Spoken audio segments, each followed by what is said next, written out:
Cane cane cane, canım kurbanı, iyi günün dostu, dar günde hani, dar günde hani. Cane cane cane, tvere meydanı, dilimin pırpaşey, bebe dilani, bebe dilani.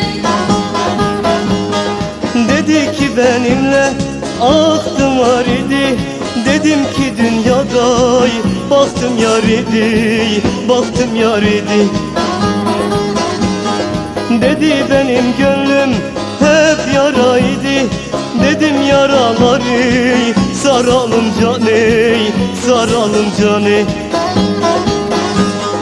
Cane cane cane, canem kurbanı, iyi günün dostu, dar günde hani, dar günde hani. Cane cane cane, vere meydanı, dilimin pırpaşey, bebe dilani, bebe dilani.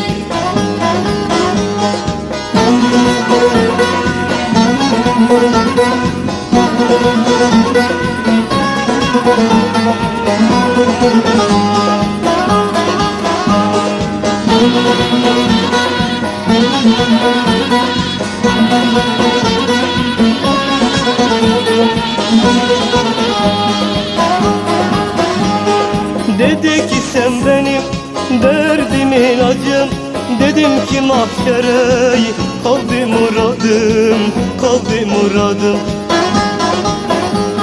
Dedi ki seninle bir can olalım, dedim ki huzuru bulalım cane, bulalım cane.